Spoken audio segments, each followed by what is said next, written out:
Hello everybody, this is Edla from MEH News Channel reporting live from London, and today I am here to introduce you to the great creativity of Great Britain. Britain is a creative nation. Art, music, gaming and filmmaking, you will find it all here.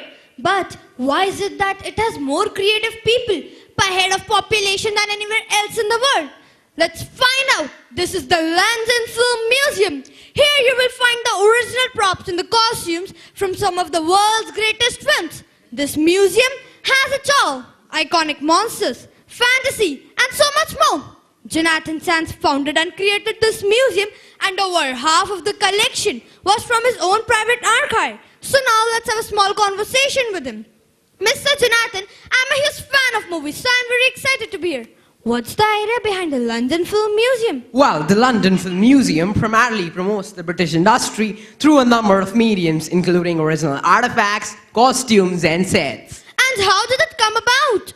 Well, it came about because originally we are ourselves from the film industry. We owned a prop company, a prop being an artifact of the film industry. And why do you think that it is Britain that leads the world when it comes to filmmaking?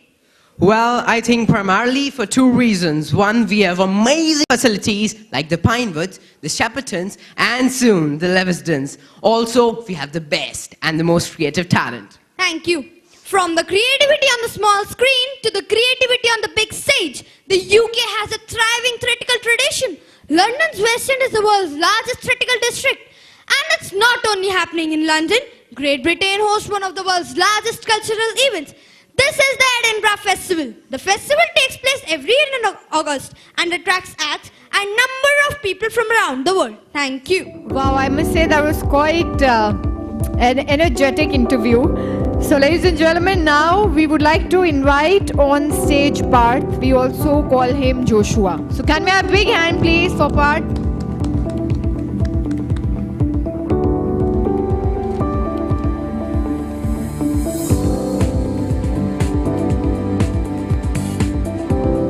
Hello everyone, this is Joshua from MEH News Channel reporting live from London, and today I am going to introduce you to the British etiquette and customs that you must learn. The first one is the dining etiquette. If invited to a person's house for dinner, ensure you are punctual as already discussed. Do not sit down at once when you arrive. The host may show you to a particular seat. Table manners are continental. That is, the fork is held in the left hand and the knife in the right hand while eating. Do not rest your elbows on the table. When you finish eating, lay your knife and fork parallel across the right side of your plate. And remember, if you have not finished eating, cross your knife and fork on the plate with the fork over the knife. The second custom I would like to share is making friends. The Brits are generally very friendly and open-minded. It usually takes some efforts at first to build relationships, but once built, it could last for a long period of time. One easy way to make friends is to chat with your mates as the opportunity presents itself, or another is to attend activities and parties organized by the student union, which is a great way to make friends and meet new people. The third etiquette I would like to share is saying thank you, I'm sorry, and please. Brits say thank you a lot, even for minor things. If you accidentally bump into someone, say sorry. They will probably do, even if it was your fault. This is a habit and is seen as an amusing way to an outsider. Brits say cheers instead of thank you. You may also might hear them saying cheers instead of goodbye. What they're really trying to say is thanks and bye. Thank you and have a nice day. Thank you so much Parth for teaching us some etiquettes. And now let's move on. Our next candidate is Sonam, and we also call her Kimelda.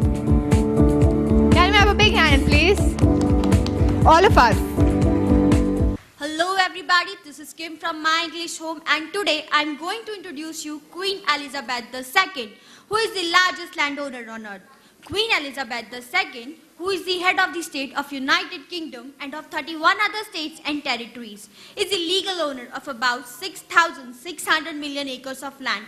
1/6 of the Earth's known ocean surface. She is the only person on Earth who owns whole countries and who owns countries that are not her own domestic territory. This land ownership is separate from her role as head of the state and is different from other monarchies where no such claim is made, like Norway, Belgium, and Denmark. The value of her holding is 17,600,000,000 pounds. This makes her the richest individual on earth. However, there is no way easily to value her real estate. There is no current market in the land of entire countries. At a rough estimate of $5,000 an acre and based on the sale of Alaska to the USA by the Tsar and of Louisiana to the USA by the France, the Queen's land holding is worth a notional of $33 trillion. Her holdings are based on the laws of the countries she owns, and her land title is valid in all the countries she owns. Her main holdings are Canada, the second largest country on earth with 2,467 million acres. Australia, the seventh largest country on earth with 1,900 million acres. New Zealand with 66 million acres and the UK with 60 million acres. She is the world's largest landowner by significant margin. Thank you and have a nice day. Wow, so ladies and gentlemen, I think we didn't know that. Thank you so much for making us aware. And now let's move on to our next participant. We have Kshitij and we also call him Dubby. So can we have a big hand please for Dubby? Hello everybody, this is Dubby from MEH News Channel, reporting live from London. Do you know why are British so obsessed with tea? England's ongoing love affair with a humble cup of tea is no secret. In fact, their obsession with tea is probably one of the most well-known quirks about the average Brit. It's make up a huge part of English and British culture, both historically and today. It's the solution to all life's biggest problem. Feeling a bit sad? Have a cup of tea.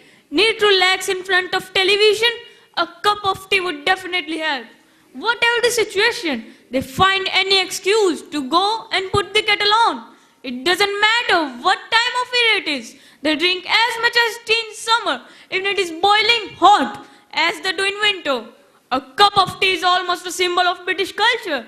As a nation, they are well known for their obsession with this particular hot drink, especially if it is accompanied by some cake or some biscuits. Thank you and have a nice day. Thank you so much. Now I would like to invite on stage James. We also call him Saksham. So can we have a big hand please? Hello everyone, this is James from MEH News Channel, reporting live from London to introduce you to the great heritage of Great Britain. Britain has a great heritage. Yet some of the finest historic buildings in the world. Palaces, castles and museums bursting with tradition and history. There's just so much to see and do. Around 30 million people visit Britain every year from overseas. 3 of the top 5 museums and art galleries can be found over here. There are 14 Roman walled cities, 8 heritage cities and hundreds of castles. In London, Big Ben, Buckingham Palace, Tower Bridge are just some of the places to visit. But how to fit it all in? I'll show you. Now one way to see the sights is to hop on and hop off an open top London bus. Now most buses go from A to B, but this one is special. This is a complete tour bus and is the best way to see the city. The Houses of Parliament are one of the largest parliamentary buildings in the world. Historic houses look really grand, but what would it have been like to live here in medieval times? I'm standing in front of Warwick Castle and I have Adam with me. So Adam, tell me about the Warwick Castle. Well, here at Warwick Castle, we have about 1,000 years of incredible and jaw-dropping history.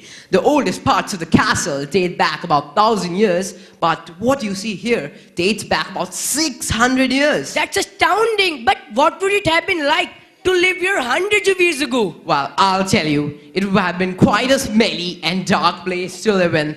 The moats down there would have been filled with sewage draining out of the castle. That's quite disgusting. So here we go. What a great heritage Britain has. As seen here at Warwick Castle, I'm going to explore some more. Thank you, Adam, for spending your precious time, and thank you, everyone, and have a nice day. Ladies and gentlemen, now I would like to invite on stage Jack. We also call him Sukrit. Hello everybody, this is Jack reporting live from MES News Channel London. Well, today I am here to tell you about some joyful thing that you can do on London on a Christmas day. Well, if you are thinking about spending Christmas Day in London and considering how to spend your time, so there are plenty of things you can do, from guided walks to museum and most of the charitable causes. Spending Christmas Day in London is a wonderful experience for you.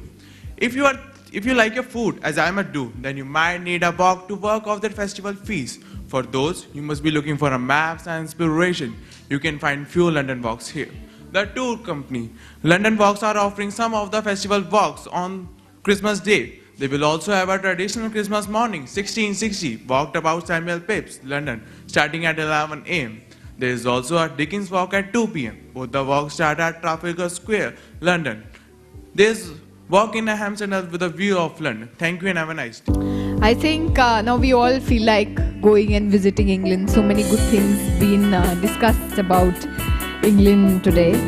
And now, ladies and gentlemen, I would like to invite on stage Aman. We also call him Andrew. Welcome. Hello everyone, this is Andrew from Emmett News, live from Edinburgh, Scotland, UK, with cameraman John.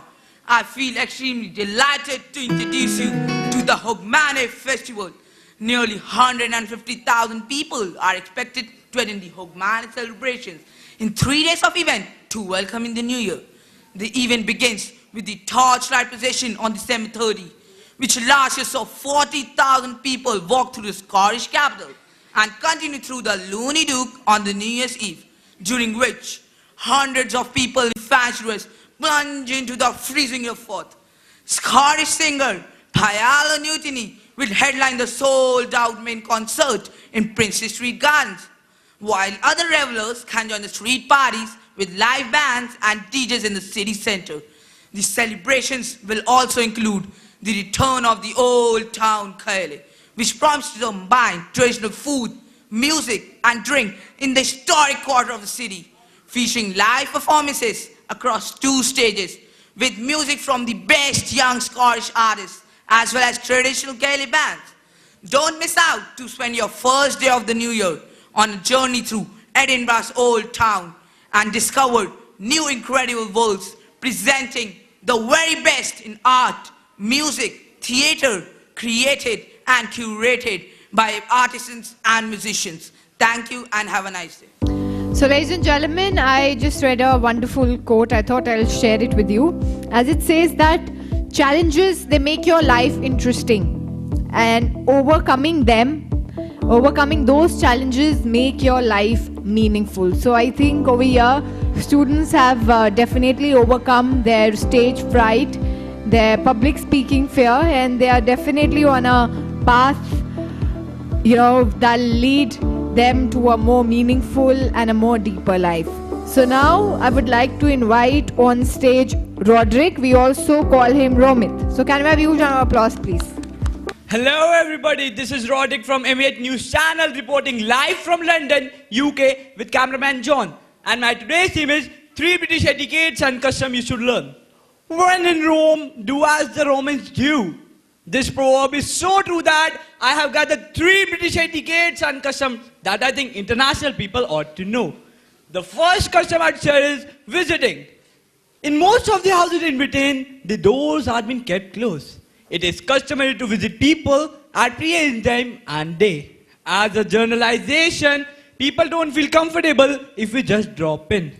When you are invited to someone's house, do take hats off. It is impolite for men to wear hats inside the churches. Nowadays, most of the men wear hats inside the churches. The second custom here is forms of greeting. In Britain, handshake is most common form of greeting. When you meet people first time, it is normal to shake hands. But the usual form of greeting is how do you do and a firm handshake. But it is lighter touch between men and women.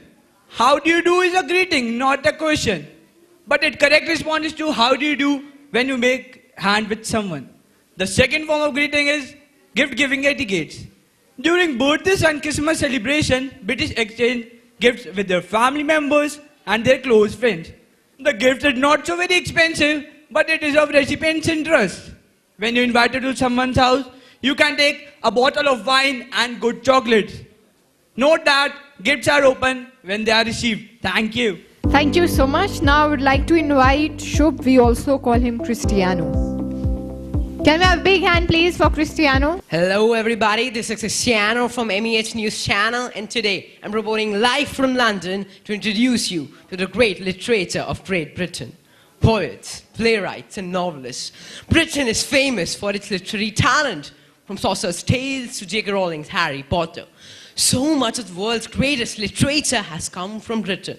And the greatest British writer of them all is the Bard himself, William Shakespeare, and this is Shakespeare's Globe in London on the banks of River Thames. William Shakespeare wrote some of the most famous plays in the world. Romeo and Juliet, Hamlet and Macbeth are among his best-known works. Many of his plays were performed at the original Globe Theatre, a short distance from here. It burned down in 1613 during a performance of Henry VIII. While Shakespeare's Globe opened to the public 15 years ago, it's an idea or best guess at what the Globe might have looked like. It's an exhibition space, a theatre, and a space for international education. Well, Dominic Drumgool is the artistic director of this place. Let's have a chat with him. Dominic, tell me about the Globe. The Globe, it's a recreation of Shakespeare's own theatre, which was originally built in 1599 by Shakespeare's own company. It's an extraordinary theatre. Well, what do we exactly do here?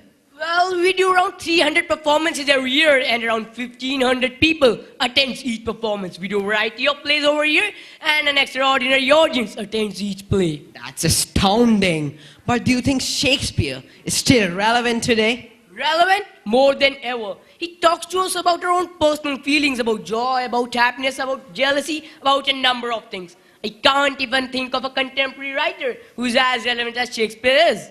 Do you know what? I've got a real feeling of what a theatre might have looked like hundreds of years ago. It's inspirational. To be or not to be? That's the question. Isn't it? Thank you and have a nice day.